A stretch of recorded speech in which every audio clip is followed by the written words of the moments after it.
भजन के लिए। ये तो सच्ची बात है। विलासिता का स्वयं का जीवन नहीं होना चाहिए। हमारे पास जो सुख सामग्री वो दूसरों के लिए है, अपने लिए जिससे कम खर्चे से काम चल जाए वैसे चलाना चाहिए।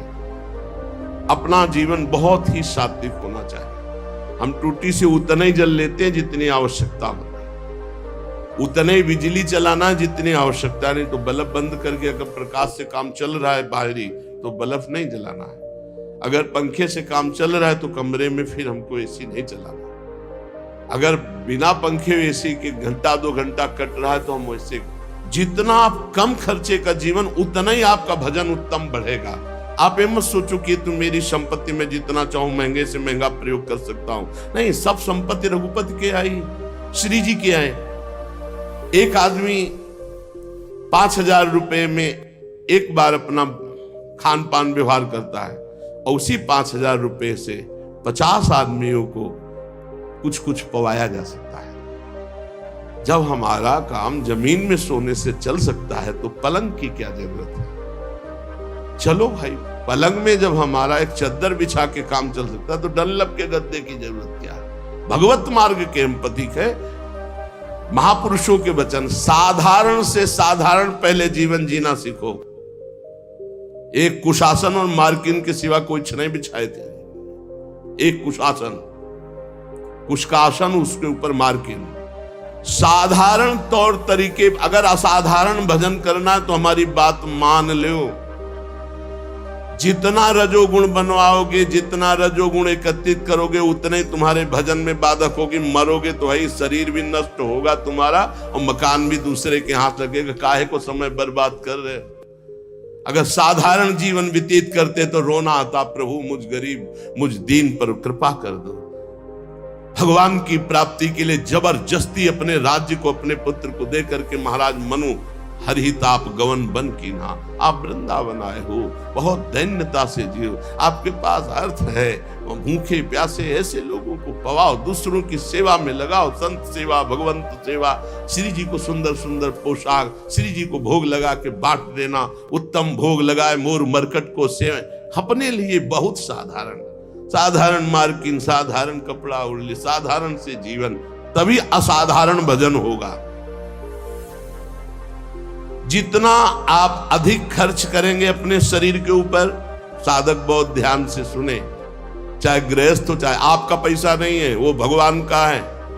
आप उचित अपने ऊपर खर्चा करें, परिवार के सुख में लगावें, संसार के सुख में लगावें, गौ सेवा, संत सेवा, भगवत सेवा, अन्य अन्य में। अपने जीवन में बहुत कम खर्चा। आप अपने समय को अधिक से अधिक बचाकर भजन में लगाएं। यदि आपके पास बहुत अच्छी धन राशि आ चुकी है तो आपको अब ज्यादा जरूरत नहीं है, तो आप उसे लोक सेवा, भगवत सेवा आदि में लगाते हुए हर समय भजन में लगिए। ज्यादा फैलाओ मत फैलाइए। सच्ची कहते, बहुत सावधानी की जरूरत, बहुत सावधानी। अरे चाहे आप जितना 3.5 हाथ का शरीर तुम्हारे हाथ से, उसको किसी एक कोने में पड़े रहना है। मार केवल बवाल रचे हो, अहंकार पुष्टता, मार रजोगुण की पुष्टता। हाँ, इस दरवाजा इसका आना चाहिए अमुक प्रदेश से, तो खिड़की इसकी अमुक प्रदेश की होनी चाहिए, तो लिफ्ट अमुक कंपनी की होनी चाहिए, वस्तु अमुक कंपनी। बड़ा दिमाग किसी में मर गए, कंपनी सब लगाए ऐसे बड़े बड़े भवन बने हुए, महल बने हुए, कबूतर हग रहे, रहने वाला कोई नहीं। पुरानी बिल्डिंगें देखो जो राजा महाराजाओं की, तुम्हारी को क्या। ये प्रमादी स्वभाव हटाइए। भजन के बहाने सुख भोगने की आदत छोड़िए तो परमात्मा प्राप्ति जल्दी हो जाए। डट करके सब झंझटों से निपट करके भजन करो। जीवन को प्रमाद से बचाकर प्रयत्न में स्थित करो। शब्द देख लो, शब्द ही है। प्रमाद से हटाओ और प्रयत्न में लगाओ। इतने माला भजन, इतना पाठ, इतना जाकर के राधा केल कुंज में करना, इतना एकांत में पाठ करना, ऐसे ऐसे अपनी दिनचर्या इतनी फिट कि उसको तोड़ना नहीं किसी भी स्थिति में। परमात्मा को भुला देने वाले सामग्री विषयों इन सबको हटा दो। अभी लगन नहीं लगी, इसलिए जहां तुम्हारा वास है वहां कोई भी ज्यादा भगवत विमुख करने वाली वस्तुएं अच्छी नहीं होनी चाहिए। बात ध्यान रख लो। जहां वास कर रहे हैं पूरे में राधा राधा राधा राधा राधा राधा राधा, गुरुदेव राधा वल्लभ, गुरुदेव राधा वल्लभ। जहां दृष्टि उनकी पोशाक, उनकी माला, उनके बस एक आसन शयन के लिए, एक आसन बैठने के लिए, बस। आधुनिकता का जितना दर्शन होगा रजोगुण बढ़ेगा, भजन हटेगा। मान लीजिए, बहुत सावधान रहिए। वृंदावन है, वृंदावन की थोड़ा तो रहनी रखो। राधा राधा राधा राधा। यार कभी ऐसा भी करो ना कि एक टाट बिछा के सो, हाथ की तकिया, रज के पात्र रखे हुए कमरे में, उसमें भोजन प्रसाद पाया, टाट बिछा हुआ है, हाथ की तकिया में सो गए, नहा लिया, अपनी दिनचर्या में कुछ खर्चा नहीं, एक छोटे से पंखे से काम चला लिया। अगर आजकल इतनी बिल्डिंगें बन रही कि वायु बाहर की नहीं मिल रही। शरीर को जैसे रखो वैसे रहेगा। शरीर को जैसे रखो। वर्षों कभी बिजली नहीं रखी यही हित धाम में कटवा के, जैसे रखो। थोड़ी देर पसीना पसीना, जितनी नींद आनी आनी, उठ के बैठ गए, फिर मंत्र जो हमको सोने के लिए है। नींद को जितना ना आ जाए ना राधा राधा, आज नहीं आई तो कल आ जाएगी, कल नहीं तो परसों आ जाएगी। भजन तो हमारा हो रहा है। भगवान का आश्रय समस्त शक्तियों को जागृत कर देता है। भोगों का आश्रय समस्त शक्तियों को ढक देता है। इस बात को समझिए। बहुत दुर्भाग्य है जो हमें सुविधा अच्छी लगे, बहुत दुर्भाग्य, सच्ची बात है। अंदर की स्थिति को तुम नहीं जानोगे, बाहर की बातें देखते। बड़ा दुर्भाग्य है जब सुविधा में भजन किया जाए, बड़ा सौभाग्य है जब असुविधा में भजन होता है। जो असुविधा में भजन किया महापुरुषों ने, वो सुविधा में, वो तो सुविधा भ्रम है, सुविधा भ्रम है। देखो, पूज्य श्री रघुनाथ दास गोस्वामी जी के पिता ने रसोईया, रुपया, सब व्यवस्था, सेवक जन भेजे कि अब जब जगन्नाथपुरी में ही रहेगा बेटा बाबा जी बन के, तो सारी सुविधाएं। अपने आप वैरागी को कोई शिक्षा नहीं देनी होती। 1-2 दिन भोग बनाया, महाप्रभु चैतन्य देव को पवाया, फिर कहा कि जब हम भगवत मार्ग में चले तो मेरे प्रभु के द्वारा मेरा भरण पोषण होना चाहिए, ये पिता के द्वारा वही भोगा नहीं। वापस कर दिया। और जगन्नाथ जी के सिंहपौर पर जो भिक्षुक जन है उनके बीच में खड़े हो गए। तो भिक्षुक जनों का तो अभ्यास था, दौड़ दौड़ के आगे लेते, वो गंभीरता से खड़े रहते। जब कोई उनकी तरफ देख कर दे देता तो वही पा लेते, ने रात दिन भजन करते। इस वृत्ति को भी ठीक नहीं समझा। फिर एक अन्य क्षेत्र से थोड़ा अन्य, इस वृत्ति को भी सुविधाजनक समझा। रात्रि में जो प्रसाद फेंक दिया जाता, गौएं भी नहीं पाती, वो उठाकर धोकर फिर पाते, रात दिन नाम जप। महाप्रभु चैतन्य देव जी को जब गोविंद जी के द्वारा पता लगा कि ऐसे रघुनाथ दास जी, तो चुपचाप रात्रि में गए और भोग लगा को पाना ही शुरू किया था कि ऐसे, और कहा इतना स्वादिष्ट अमृत जैसा भोग अकेले अकेले पाता है रघु, मुझको निमंत्रण नहीं दिया। अरे प्रभु आपके लायक नहीं। बोले यही तो अमृत है महाप्रभु। भगवान का आश्रय समस्त शक्तियों को जागृत करता है और भोगों का आश्रय इस समस्त शक्तियों को ढक करके पाप ताप संताप उत्पन्न करता है। जो भगवान का आश्रय ले लेता है, भगवान उसके सारे दोषों को अपना दोष मान लेते हैं, सारे उसके अपराधों को स्वयं मिटा देते हैं। भगवान के बल के समान कोई बल नहीं, इसलिए उपासक को अपना बल नहीं, भगवान का बल का भरोसा रहकर निर्भय हो जाना चाहिए।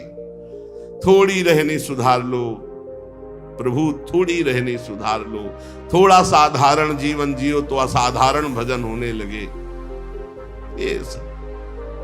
ये सब ठीक है। बाहर सच्ची कहते हैं, दुर्भाग्य समझो जो सुविधाजनक जीवन जीकर भजन करना चाहते हैं, जो साफ सुविधाओं को ठुकरा करके, साफ वैभव है लेकिन बहुत अकिंचन जीवन जीते हैं, बलिहारी उनके जीवन की। भगवान जितनी रचना रचे उसका प्रतिक्षण परिवर्तन हो रहा है और नाश की तरफ जा रही है। शरीर से लेकर जो भी आप देख रहे हो, गोचर जहां लघु मनुजाई, सबका परिवर्तन हो रहा है, सब नाश की तरफ जा रहा है। ये क्षण ध्वंसी है, किसी भी क्षण में नष्ट हो सकता है। जो तुम देख रहे हो सब, यहां का मिलना संतोषजनक नहीं है। यहां व्यक्ति मिल जाना, वस्तु मिल जाना, स्थान मिल जाना, या कोई संतोषजनक नहीं, क्षणिक है, दुखद है। श्री भगवान पर विश्वास करके सर्व प्रकार से उनके ऊपर निर्भर होकर जो भजन करता है वो मंगल को प्राप्त होता है। क्षणभंगुर शरीर का क्या पता कब नाश हो जाए। भगवान की इच्छा से जो कुछ है उसी में संतुष्ट रहो। जो तुम्हारे पास है वो दूसरों की धरोहर है, तुम्हारी नहीं है। तुम कम से कम खर्चे में जीवन व्यतीत करो। इस नाट्यशाला में, जगत नाट्यशाला में भगवान के खेल को, सृजन पालन संहार, 3 खेल के रहस्य को जान करके खूब नाम जप करो। पता नहीं कल किसका आए कि ना आए। भगवान बहुत समीप है हमारे, उनसे अधिक समीप अन्य कोई भी नहीं है। उनका जितना चिंतन करोगे, उन्हें जितना अपने समीप देखोगे, उतना ही तुम परम सुखी होने लगोगे और भगवान तुम्हें दिखाई देने लगेंगे कि नजदीक है। जब तक अपनी इंद्रियों को वश में नहीं करोगे, मन को वश में नहीं करोगे, तब तक परमात्म स्थिति नहीं आती। श्री भगवान ने गीता जी में अर्जुन जी से कहा कि जो योग युक्तो विशुद्धात्मा विजितात्मा जितेंद्रिय सर्वभूतात्म भूतात्मा कुर्वन्नपि न लिप्यते, जिसकी इंद्रियां भजन के प्रभाव से वश में हो गई हैं, जिसका अंतःकरण मन बुद्धि चित्त अहंकार निर्मल हो गया है, जिसका शरीर पवित्र हो गया है, साधन करते करते शरीर वश में, इंद्रिया वश में, मन वश में, बुद्धि वश में, चित्त वश में, अहम वश में, संपूर्ण प्राणियों के आत्मस्वरूप भाव में जो स्थित है, अब उसको कोई कर्म नहीं बांध सकता। नहीं, हर कर्म जीव को बांधता है। जिसकी इंद्रियां वश में है, जिसका मन वश में है, जिसका शरीर पवित्र हो चुका है, निष्पाप, वो पुरुष कुछ भी जो कर रहा है कभी वो पाप को प्राप्त नहीं होगा। कोई भी कर्म उसे बांध नहीं सकता। इसी को तो जीवन मुक्तता कहते हैं, परम आनंद। देखो भगवान कह रहे हैं, नैव किंचित करोमीति युक्तो मन्येत तत्त्ववित्, पश्यन् श्रृण्वन् स्पृशन् जिघ्रन् नश्नन् गच्छन् स्वपन् श्वसन् प्रलपन् विसृजन् गृह्णन् निन्मिषन्नपि इंद्रियाणि इंद्रियार्थेषु वर्तन्ते इति धारयन्। हे अर्जुन, जो तत्व को जानने वाला पुरुष है, संयमी पुरुष है, जिसने अपनी इंद्रियों पर विजय प्राप्त कर ली, मन पर विजय प्राप्त कर लिया है, जो सब जगह अपनी आत्मा को देखता है, नैव किंचित करोमीति युक्तो मन्येत तत्त्ववित्, वो तत्व को जानने वाला सांख्य योगी किंचन मात्र कुछ नहीं करता है और सब कुछ करता है। पश्यन देखता हुआ, श्रवण सुनता हुआ, स्पृशन छूता हुआ, जिघ्रन सूंघता हुआ, असनन खाता हुआ, गच्छन चलता हुआ, ग्रहणन ग्रहण करता हुआ, प्रलपन बोलता हुआ, विसर्जन मलमूत्र का त्याग करता हुआ, स्वपन सोता हुआ, श्वसन श्वास लेता हुआ, उन्मिशन आंख खोलता हुआ, निमिशन मूंदता हुआ, इंद्रियाणि इंद्रियार्थेषु वर्तन्ते इति धारयन्। उस ज्ञानी महात्मा को पता है कि संपूर्ण इंद्रियों के विषय में बरत रही हैं, किंचित एवं न करो भी इति मन्येत, मैं स्वयं कुछ भी नहीं कर रहा हूं। बहुत गूढ़ विषय है। पश्यन श्रवण स्पृशन जिघ्रन नसनन गच्छन स्वपन श्वसन, ये सब क्रियाएं हो रही, बड़ा उच्च कोटि की अवस्था। ग्रहणन प्रलपन विसर्जन स्वपन श्वसन उन्मिशन निमिशन अपि इंद्रियाण इंद्रियार्थेषु, सूंघता हुआ, देखता हुआ, खाता हुआ, चलता हुआ, ग्रहण करता हुआ, बोलता हुआ, मलमूत्र का त्याग करता हुआ, सोता हुआ, श्वास लेता हुआ, आंख खोलता हुआ, मूंदता हुआ, संपूर्ण इंद्रियों के विषय में बरत रही, मैं कुछ नहीं कर रहा। ऐसे महापुरुष के द्वारा जो भी कुछ होता उसको कुछ नहीं भोगना पड़ता, न पाप न पुण्य। पूरे संसार का संहार हो जाए तो कोई पाप नहीं, पूरे संसार का पुण्य हो जाए तो कोई उसको पुण्य नहीं, क्योंकि वो देख रहा है कि इंद्रियों में बरत रहे, गुण गुणों में बरत रहे हैं, मैं इन सब से विलग हूं। ये स्थिति जीवन मुक्त महापुरुष की होती है, जहां शरीर और इंद्रिय मन बुद्धि बदलते रहते हैं, पर हम उनको देखते रहते हैं, हम नहीं बदलते। शरीर बदला, बाल्यावस्था, जवानी, बुढ़ापा, लेकिन हम वही हैं जो देखने वाले हैं। पहले रजोगुणी बुद्धि थी, फिर सतोगुणी आ गई, लेकिन हम बुद्धि को देख रहे हैं, हम बुद्धि नहीं हैं, बुद्धि को देखने वाले। इंद्रियां पहले चंचल थी, फिर शांत हो गई, हम इंद्रियों को देख रहे हैं, दृष्टा है, हम इंद्रिय नहीं हैं। मन को भी हम देखने वाले हैं, हम मन नहीं हैं। स्वयं हम परमात्मा के स्वरूप हैं। जैसे अंश कहा जाता है ना, चाहे एक चम्मच गंगा जल हो तो गंगा जल, और चाहे एक बहुत बड़े टैंकर भर के तो गंगा जल, और चाहे पूरी धारा तो गंगा जल। परमात्मा का अंश जीव परमात्मा स्वरूप ही है। पूर्ण परमात्मा का अंश जीव परमात्मा स्वरूप ही, ये बात मान लो। चेतन अमल सहज सुख राशि, बदलने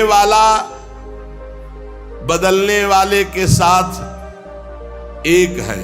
संसार बदलने वाला, इंद्रियां बदलने वाली, शरीर बदलने वाला, बुद्धि बदलने वाली, मन बदलने वाला, चित्त बदलने वाला, अहंकार बदलने वाला, लेकिन जो मैं था वही मैं हूं, वही मैं रहूंगा। जिसको ये ज्ञान होता है वो सब कार्य करता हुआ कभी बंधता नहीं है। आप कभी बदलने वाला नहीं है, आप स्पष्ट देख लीजिए, आप कभी बदला नहीं, वो ज्यों का त्यों रहता है।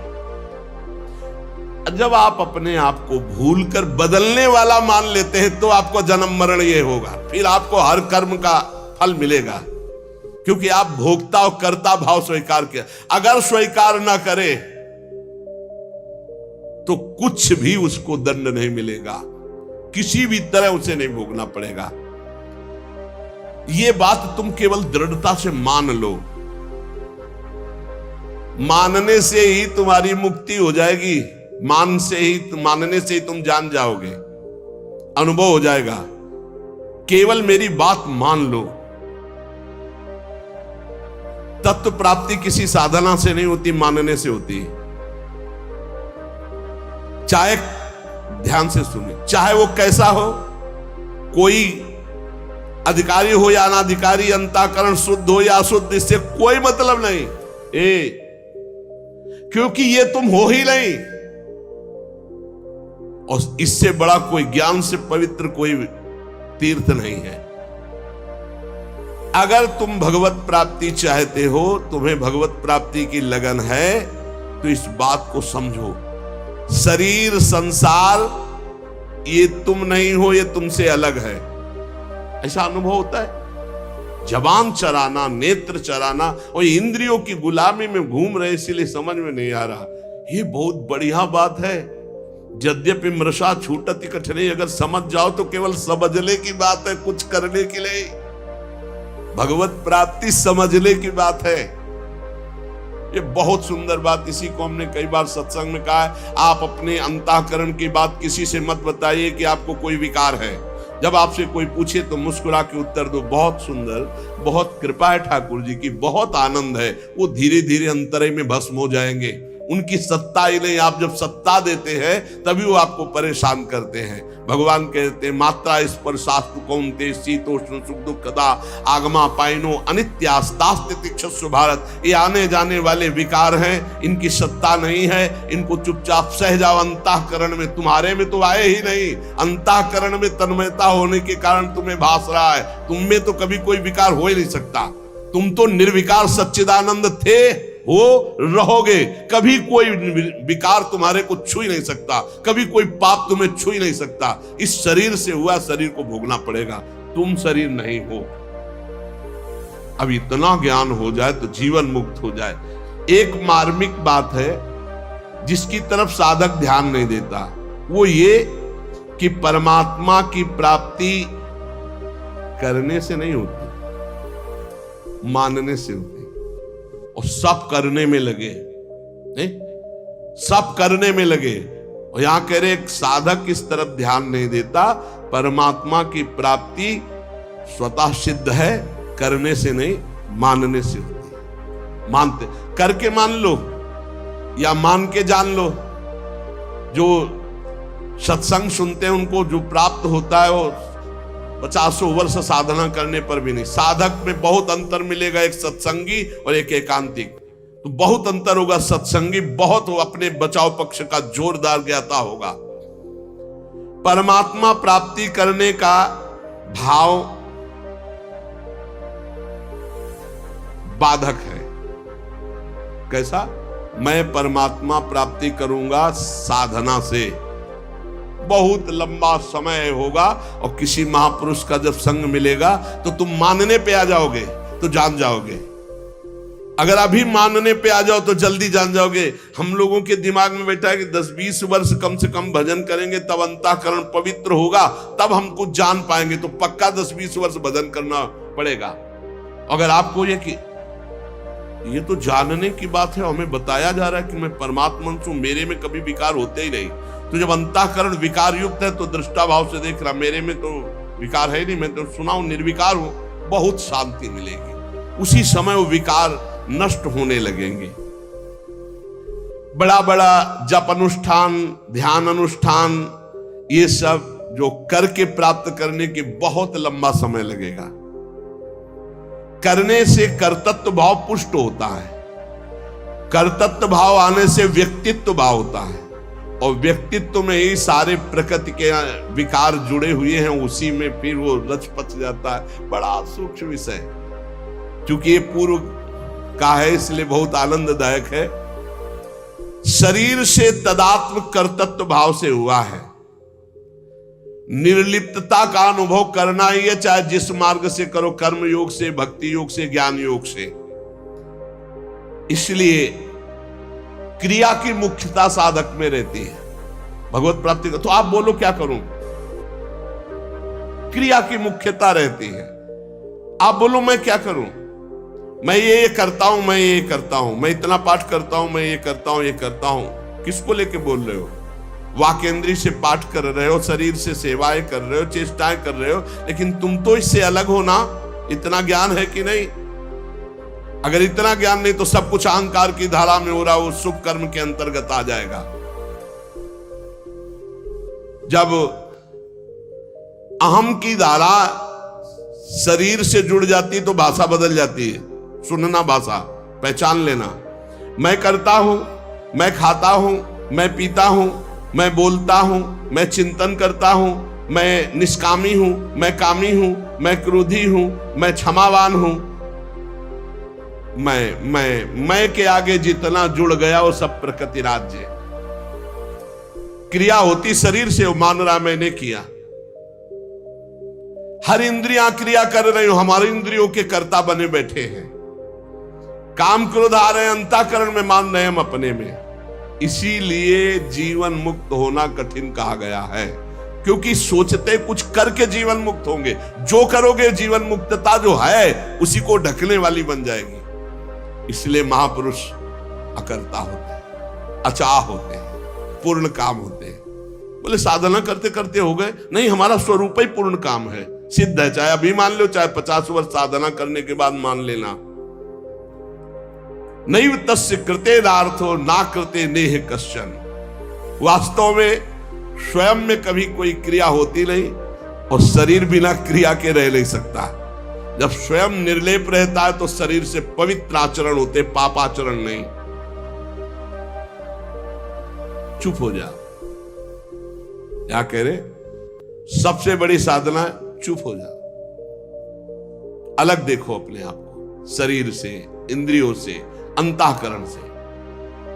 चुप हो जाओ। तुम करता नहीं, परंतु गलती यही होती कि चुप नहीं रह पाते, शांत नहीं रह पाते, सत्ता का अनुभव नहीं कर पाते।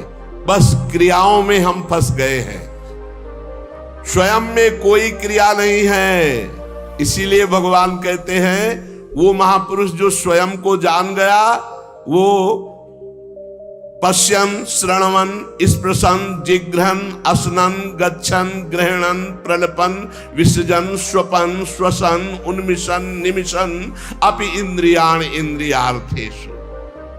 देख लो, देखता हुआ किससे देखता है? कौन देख रहा है? बोले नेत्रेंद्री देख रही है। किसको देख रही? अपनी प्रकृति को ही। प्रकृति के बने हुए नेत्र प्रकृति को देख रहे हैं। आप इसके दृष्टा हैं। किसके? नेत्रेंद्री के। आप नहीं देख रहे। देखने का काम नेत्रेंद्री है। आप देख लीजिए, नेत्रेंद्री बंद हो गई। अब बताओ सामने कौन बैठा हुआ है? आप नहीं देख रहे, नेत्रेंद्री देख रही।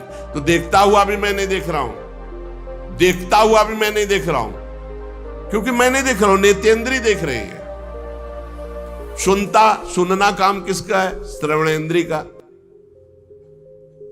अगर श्रवणेंद्री को अभी बंद कर दिया जाए तो आपको बाहर खूब बातें हो रही नहीं सुनाई देंगी, आप नहीं सुन सकते, क्योंकि सुनने का काम श्रवणेंद्री का है। तो मैंने नहीं सुना, श्रवणेंद्री सुना। मैं उसका दृष्टा हूं, साक्षी हूं। छूने का काम स्पर्शन त्वगेंद्री से, त्वगेंद्री के बिना स्पर्श का अनुभव नहीं होता। जिघ्रन, सूंघने का काम घ्राणेंद्री। असनन, खाने का स्वाद लेने का काम रसेंद्री। गच्छन, चलने का काम कर्मेंद्रियों में चरण। ग्रहण करने का काम हस्तेंद्री। प्रलपन, बोलने का काम वाकेंद्री। मलमूत्र त्याग करने का गुदाएंद्री। स्वपन, सो रहा है, श्वास ले रहा है, आंख खोल रहा है, मूंद रहा है।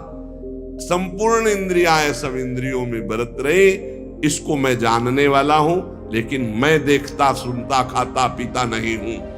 खाने पीने का काम प्राणों का है, प्राण पोषण। मैं प्राण थोड़ी हूं, मैं तो आत्म तत्व हूं, भगवत स्वरूप, ईश्वर का अंश हूं। ये ज्ञान जिसको हो गया तो कह रहे किंचन मात्र कभी कोई उसके ऊपर बंधन नहीं रहता। सिद्ध महापुरुष के ऊपर कोई, इसीलिए सुधानिधि में भी ये लिखा है कि जो महापुरुष राधा वल्लभ लाल के रहस्य मार्ग में प्रविष्ट हो चुका है, देहातीत भाव, अब वो चाहे विषय ग्रहण करे या त्याग कर दे, बहिर्मुख पुरुषों के पास बैठे हो, एकांत बैठे हो, कैसी भी स्थिति में रहे, उसे कोई नहीं फंसा सकता। विषयान ग्रहणंतु मुंचन्तु वा कैर्वा भाव रहस्य पारंगमति श्री राधिका प्रेयसा। एक स्थिति है, नैव किंचित करोमि। इसका तात्पर्य नहीं है कि वर्तमान में वो कुछ शरीर से उसके क्रिया नहीं, शरीर से क्रिया हो रही पर कर्तृत्व भाव नहीं, कर्ता भाव नहीं। इसको बहुत सरल ढंग में निपटा सकते हो अपने लोग। कर्तृत्व भाव भी है, मैं कर रहा हूं लेकिन प्रभु के लिए कर रहा हूं, प्रभु को समर्पित कर दिया। जो गति इसकी होगी ज्ञानी की, वही गति भक्त की होगी। सरलता पूर्वक समझ लीजिए, अहंकार को बिना समर्पित किए काम बनने वाला नहीं, चाहे ज्ञान से, चाहे कर्मयोग से, चाहे भक्ति योग से। ये जो कर्ता और भोक्ता भाव है, यही हमें भगवत प्राप्ति नहीं होने दे रहा। अगर ये बात समझ में आ रही हो, थोड़ा पवित्र बुद्धि हो गई हो, तो आप देख लो। अगर नहीं समझ में आए तो बिल्कुल सरल बात है, भगवान इसी की प्राप्ति के लिए कहते यत करोषि, जो तुम कर रहे हो मेरे को समर्पित कर दो। क्योंकि अपने लोगों का शरीर भाव दृढ़ है, कर्ता भाव दृढ़ है, तो अब हमारा कल्याण कैसे हो? तो जो हम कर रहे हैं वो प्रभु के लिए कर रहे हैं। हर समय नाम जप करो, सारे कर्म प्रभु को समर्पित कर दो। अहंकार वो घसीट लेंगे, जीवन मुक्त वो बना देंगे। एक बनाना हो तो भगवान कृपा करके जीवन मुक्ति जना देते हैं, और एक होता प्रयास करना। प्रयास से तो कोटि कल्प लग सकते हैं, और एक क्षण में वो अपनी स्थिति प्रदान कर सकते हैं। इसलिए प्रभु का नाम जप करो, प्रभु के आश्रित रहो, सारे कर्म प्रभु को समर्पित करो। और बीच बीच में इतना बात समझ लीजिए कि आप भगवान के हैं, ये शरीर प्रकृति का है, ये प्रकृति का शरीर प्रकृति में ही मिल जाएगा, आपके साथ नहीं रहेगा।